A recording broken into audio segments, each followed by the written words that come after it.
वैसे तो डॉक्टर को भगवान का रूप कहा जाता है, लेकिन जब वही भगवान शैतान का रूप धारण कर ले तो ऐसी ही घटनाएं होंगी जो उज्जैन के आरडी गाड़ी अस्पताल में शनिवार दोपहर देखने को मिली, जिसमें मरीजों की जान बचाने के लिए स्टेथोस्कोप और सर्जिकल ब्लेड चलाने वाले डॉक्टर ही हथियार चलाते नजर आए। कोरोना संक्रमण से काल के गाल में समाये मृतक के परिजनों से हुई कहासुनी इतनी बढ़ गई कि ड्यूटी डॉक्टर्स डंडे और सरिये से परिजनों पर हमलावर हो गए।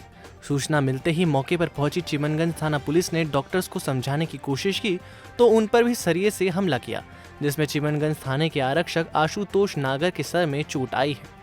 अरे हमारे पेशेंट भी अंदर यार एडमिट है।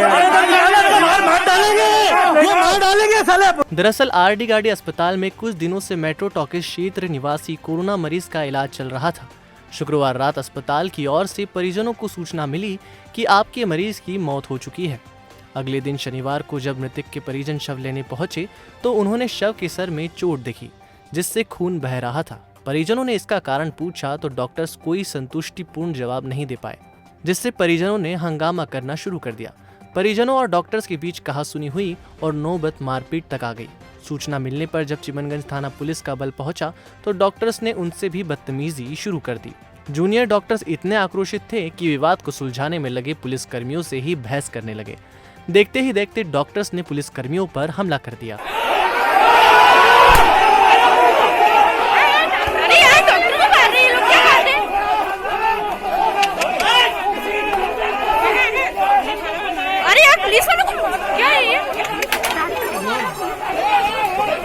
पुलिस कर्मियों पर हमले की सूचना के बाद उज्जैन अतिरिक्त पुलिस अधीक्षक अमरेंद्र सिंह और एडीएम नरेंद्र सूर्यवंशी भी मौके पर पहुंचे और मामले को शांत किया। हालांकि इतनी बड़ी घटना के कई घंटों के बाद भी चिमनगंज थाने में प्रकरण दर्ज नहीं होना भी आश्चर्य की बात है। विवाद ऐसा है सर कि मेरे अंकल है, मेरे चाचा जी, उनका कल रात को वो ठीक थे। रात को 2 बजे हॉस्पिटल से फ़ोन आया कि उनकी मृत्यु हो गई है।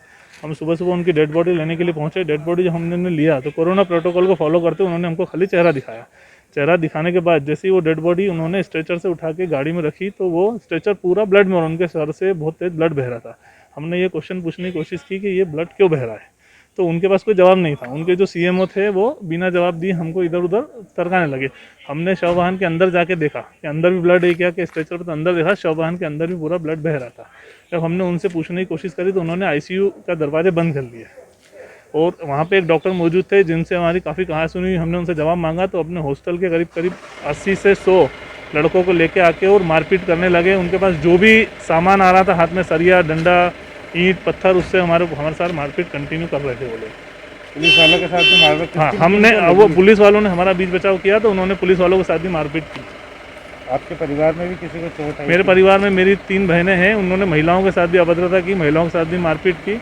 हमारे कंवर साहब हैं, वो महू से आए थे, उनके साथ ही मारपीट करने की कोशिश की तो पुलिस ने उनको बचाव करके पुलिस अपनी 100 डाल में उनको लेके चले गई। उसके बाद उन्होंने मुझे पकड़ा, मेरे साथ मारपीट करने की कोशिश की और उस मारपीट में मेरे को काफ़ी चोट लगी। मेरा ये हाथ फ्रैक्चर है और पैर आप देख सकते हैं, सामने के पैर में भी पूरा फ्रैक्चर हो गया है, मैं चल नहीं पा रहा हूँ। देखिए, लगभग आज 11:15 से 11:30 के बीच की बात है।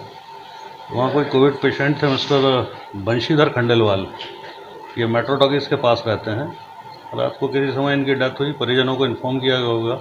परिजन पहुँचे और जो प्रारंभिक जानकारी मिली है, जिसकी अभी पुष्टि नहीं हुई है, उसके मुताबिक वो स्ट्रेचर पर ब्लड देख के उनका और डॉक्टर्स का कुछ विवाद हुआ और उनके सपोर्ट में ये जूनियर डॉक्टर्स हैं या ट्रेनीज हैं या स्टूडेंट हैं, ये लोग इकट्ठे हो गए और उनकी आपस में गुत्थम गुत्था हुई।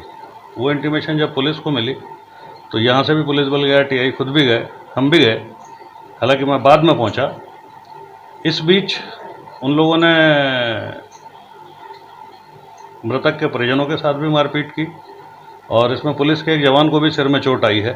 अभी तक प्रकरण दर्ज नहीं हुआ है, लेकिन यदि रिपोर्ट होगी तो निश्चित रूप से प्रकरण दर्ज होगा।